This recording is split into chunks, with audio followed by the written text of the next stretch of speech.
Hi folks, my name is Billy and thank you for checking out my North Korea video. I went there last year, which was 2014, and I'm going to jump straight in with showing you lots of footage from my trip, and you're going to see pictures from my camera as well as a few videos. You're also going to see pictures from another person in my group who kindly shared all of his pictures with me, as well as the North Korean cameraman who took videos of us going to different places, and he put it on a DVD for us, and I've included some of that. So basically everything you're going to see is footage from my trip, it's not from anywhere else.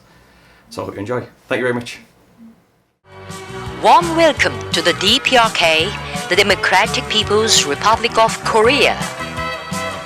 The original name of Korea, Joseon, means the land of morning calm. From time immemorial, it has been called the land of golden tapestry for its world-famous mountains and scenic spots.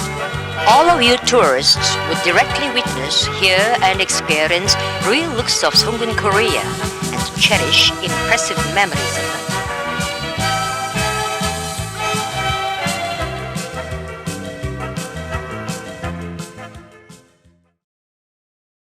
Day one, we all met at the headquarters of the tour group. We were given our visas, we were given a final briefing on what to expect on and what's going to happen throughout the day. And when we were given our visas, I took a couple of pictures which you can see here, and I decided not to upload any pictures of the inside of it. I think that might get me in trouble if I do that, and I don't want to risk my video being took down or getting anyone from the tour group in trouble. So I've decided to leave that out. Basically the inside was just a passport photo of me, as well as a lot of official numbers and datas and codes that will make sense on the North Korean side of things when they check all my details. Once we were given our visas, we were put on a coach and we drove to Beijing Airport, which is the only airport you can use to get into North Korea. I believe you can't fly from anywhere else in the world, you have to be in Beijing. And you can get the train, but again that's from Beijing. But we decided to get the plane because it's a lot easier, and it only takes an hour to get there. Whilst we were waiting for our plane, because we got there quite early, I got talking to a couple of Canadian girls as well as an American guy, and that's when it hit me that I was going into North Korea. All before that I was looking forward to it. I was thinking, oh, this is going to be such a good experience, it's going to be really interesting, I'm going to get lots of great photos. But I didn't think that I'm going into a country that has a very peculiar history.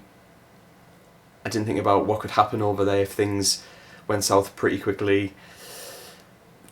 That's when it all set in. I realised that it was real and it was happening. And I started bricking it. And what was peculiar though was everyone else in the group, they were acting so normal. They were saying how it's going to be amazing, they were looking forward to it. And I regressed, I got really quiet and I was panicking. I was thinking, do I want to do this? Should I just say I'm sorry and just leave? But I built up the courage just to say, nah, let's do it. And we went on with it. And in fact, when we got on the plane, I've heard stories about how the flights were terrible, but it was pretty okay. It was an average flight. It wasn't amazing. A couple of the seats felt a little bit outdated. The way they were, all the cushions and things, they looked like they were from the 80s, and the way the Korean people were dressed, they looked like something from the 80s. But other than that, it was just a bog standard flight really. No, we didn't have any turbulence. The only downside was the food. The food was terrible, absolutely terrible. We were given a burger, and the burger came to us cold, and the meat in the burger, it didn't taste like meat. It tasted like carrot, and not very nice carrot. It had such a weird taste to it. I wouldn't even feed my dog that burger. It didn't taste nice. Now when we landed, we landed on a very long runway, and when we got off the plane onto the shuttle bus that was going to take us to the main building of the airport, it took us around, I'm going to say 15-20 minutes just to get from the plane to the building. And we were going at quite a quick speed. It was such a long runway. And anyway, we went past a couple of planes. There weren't any of the planes landing or taking off, but there were planes that were not being used. Lots of them had covers over them, and it was quite strange. And I think basically we were the main flight for the day, and there didn't seem like there was much else going on. And when we arrived into the actual airport where we were getting our visas and our passports checked, it was such a small building. It wasn't bigger than my house, really. And there was two people sat down, and they looked really formal. They were dressed in what looked like military uniforms, and they were checking all of our passports to make sure we were who we were, and letting us go through the gate to get our luggage. And as I was in the queue, I was still a little bit nervous, feeling a little bit apprehensive about it all. I was just making sure that I did everything that the people in front of me did, and they went over, gave over the documents, and they didn't even talk to the people checking their documents. They just passed it over, things were stamped, and then they moved on. And I thought, that's easy enough to do. However, when I got up, when it was my turn, passed over my documents, and he looked really confused. He had my visa in one hand, passport in the other, and he looked at me with such a confused look and said, "Where are you from?" And at that point, I understood what he said, but I didn't know how to respond, because I was so confused. I didn't know why I was the only one being talked to. I didn't understand. I thought he might have been accusing me of lying, maybe saying I wasn't from where I was from, and I just got so confused that I didn't know what to say. So he said it again, "Where are you from?" this time in a more aggressive tone. And I thought, Christ, what have I done wrong? What am I going to say? I don't know what to do. And I looked around me, and people were looking at me, and I thought, oh Christ, what have I got myself into? I'm going to be chucked out of the country or worse. And I've only just got here, what to do? And anyway, basically what he said next was Durham. What ended up happening is that he was just trying to make sense of the fact that I'm from Durham, and he was trying to translate that into Korean, because there is no word, to my knowledge, that there is no Korean word for Durham, which is the city where I live close by. He wanted to just try and write that down in Korean, so he was doing it by syllables, and he just wanted my confirmation of it. But the way he was talking to me just felt so aggressive, and I felt as if he was interrogating me. But after that, he stamped it, and he just went, "Next," and give me my documents back, and I was free to collect my luggage. So we then got on a coach, and we made our way to Pyongyang, which is the capital of the country, and that's where we were going to stay and spend all of our time. However, to get there we had to go through lots of small villages, and the roads weren't in the best condition. They looked like, the best way I can describe it is like farm tracks that we were going down, and we saw lots of little villages with houses that didn't look like they were being kept in the best condition. We did see people along the way. There weren't huge amounts of people, and when we did see people, they weren't wearing great clothes. They looked quite dirty. They looked all the clothes looked worn out, and these people looked very worn out themselves. But we were going past them at such a fast speed that we didn't really get a chance to take photos. However, there are a couple of photos from the guy who lent me his photos, so I'll put those up as well.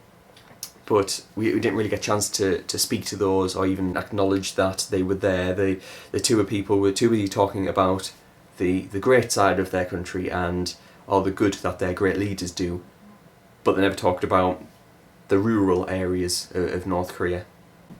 So once we got into the capital, we had the option of going straight to the hotel, which was something that we had to do anyway, or we could stop off and have a look at one or two attractions. And we saw a massive building. What we had to do, we were took off the coach, and we were told to stay in a group, and we were told where to go so we could take pictures. And it was a really nice structure. It looked very clean, it looked very well made, and apparently it's based on a building from France, but it was very, very noticeable that, and very clear that we were being kept in a group. We weren't allowed to wander off or to go and get a different angle of the building. We had to stay together. Afterwards, we were took straight to the hotel, and the hotel was based on a very small island in the middle of this river. What was very peculiar about it is that it was very tall. It was the tallest building for a long way in the city. There was lots of small buildings around us, but we were the tallest one by far, which I'm sure is understandable for a hotel, but this is quite clear this is where they bring tourists and this is where the tourists stay. And when we got into the building, the first thing we had to do was give up our passports. They said they would keep hold of them and keep them safe. I was a little bit apprehensive about that, but there was nothing I could do, and they were actually being very nice to us. They weren't being rude when they asked these questions. In fact, for most of the trip, they were really nice to us. They were friendly. I don't think we had any real disagreements. If anything, it was more cultural that we had disagreements with, but there were never arguments, and things got resolved very quickly. So after we give our passports up, we were then put into pairs, and each pair had a hotel room to themselves. And I was buddied up with a lovely Australian man called John. Now, when I first met John, I thought he was a typical bloke, someone who I wouldn't get on with. I got the impression that he was a little bit vulgar, which was completely the wrong opinion of him. He ended up being the nicest guy in the world. And John, if you ever end up seeing this, I do apologise for that. But you ended up being such a good laugh, and ended up making good friends with him throughout our very short period of time there. And we ended up having a really good night, because after we got accustomed to our hotel room and unpacked all of our gear, actually the hotel room wasn't that bad. It wasn't amazing, it wasn't 5-star, but it definitely wasn't 1-star. It was very comfortable. There was 2 single beds, the beds felt fine. We had 2 little chairs at the side with a table on. We had a very small balcony, and we actually had a TV. And the TV we got, I believe it was BBC World or BBC America, and I never thought I would be watching Alan Shearer talk about football in North Korea. We also had a phone which we could contact home. So if I wanted to ring up England, I could.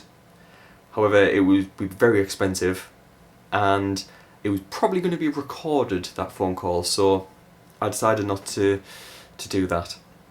However, it was very strange having the option to do that, because I felt as if North Korea's cut off from the rest of the world. I didn't think I'd have instant access to phone home if I wanted to. After we got accustomed to our hotel rooms, we were then invited to have food down in the basement, which sounds a bit strange, but it ended up being really nice. What happened is they brought plates for everyone, and it had quite small plates, and they had different types of dishes on them. And when you started eating them, they would bring out another dish, and you could just eat them at your own pace, and you could just pick and choose from one plate or another. And very quickly after that, you realise how full you got. The food was pretty nice. Again, I wouldn't say it was the best, but it definitely wasn't bad. And we had, there was lots of vegetables, there was lots of meat. I think we had duck. There was lots of pasta as well. And it was pretty nice. And we were offered water, I think we had wine, and we were given beers. And, well, John, the Australian, he certainly knows how to drink. And because we were room buddies, he made me drink quite a lot. And we got so drunk on that first night. It was quite a fun night. And after we had the food, we were invited to go to another part in the basement, because the hotel was pretty big.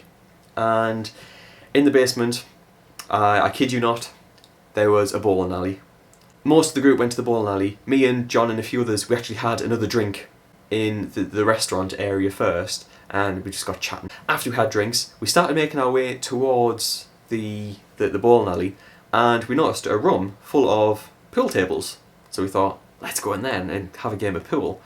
And the moment me and John walked in, we realised down one end was a bar, and a woman was just waiting to serve people. And on the other side, there were about 5 or 6 Korean people. They were having a game of pool, just chatting away. They seemed very reserved. And the moment me and John walked in, they got a little bit uncomfortable, and they kind of slowly worked their way out. So it only ended up being me and John. However, there was one of our tour guides there, the quiet guy. Now he, throughout the whole trip, he didn't speak to the group in its entirety. He only talked to individuals. I think he was there to be an extra pair of eyes. and he seemed very reserved when we first got talking to him. But what we did, we bought him a drink, and John, at the same time, whilst I was talking to the tour guide, John started talking to the barwoman, and because he found out I was single at the time, he was trying to get the barwoman to hook up with me. And I was saying, John, don't do this, you're going to get yourself in trouble from doing this. And actually it worked the other way. We all had a really good time, and John ended up buying the barwoman a drink, and she ended up having a few drinks with us, and she ended up having a good time. And although her English was a little bit sketchy, she was telling us jokes. She actually started dancing with John, and it just ended up being such a surreal experience, because I thought she was going to be so reserved, because I'd heard that the Korean people, especially the North Korean people, when they see foreign people, they don't want to get themselves involved. They'll keep the distance, and we should respect that. And that's what I intended to do. But John, he was saying, screw it, let's just try and get friendly with them. And he ended up doing really well. He was being so friendly with us, and it was so nice. And in fact, out of the whole trip, the most memorable part was as we were drinking more, we were getting more drunk, and we got the tour guide. He was a lovely man. He was a lot shorter than me. He ended up having a few, and he went from being very reserved to being very open with us. And as we were playing pool, we were all taking turns, and he opened up about his life. He told me that he had a wife. He told me that he wanted kids. He wanted a boy and a girl. He said how he doesn't want to be a tour guide all of his life. He wants to open up his own business. And just hearing him open up and talk about his aspirations and his dreams was just so lovely. Because I had just this picture of, that kind of thing wouldn't happen. They were very, very reserved people, but he ended up being the opposite. Same with the bar lady. She ended up being really lively and being friendly with us. And that was such a nice thing to see. We went to the bowling alley and caught up with the rest of the group, and they were all bowling away. They were having a few drinks, socialising, and it was really nice. And one really cool thing I noticed was that they convinced the woman behind that bar in that area to come and bowl with them, and she ended up kicking everyone's arse at bowling. There was a lot of people giving a go. She was just getting strikes every other shot, and she was having a good laugh about it. She was doing a few victory dances on the way back, and she was just really open and really friendly, which was such a surprise. It's like I said, I thought everyone was so reserved and quite scared in that country, but they ended up being the complete opposite. At least the people who had to interact with us, they were being open with us, which was really nice. As the night got on, and as me and John drank more and more, I ended up getting very, very, very drunk. And to be honest, I can't remember much of the night from there on.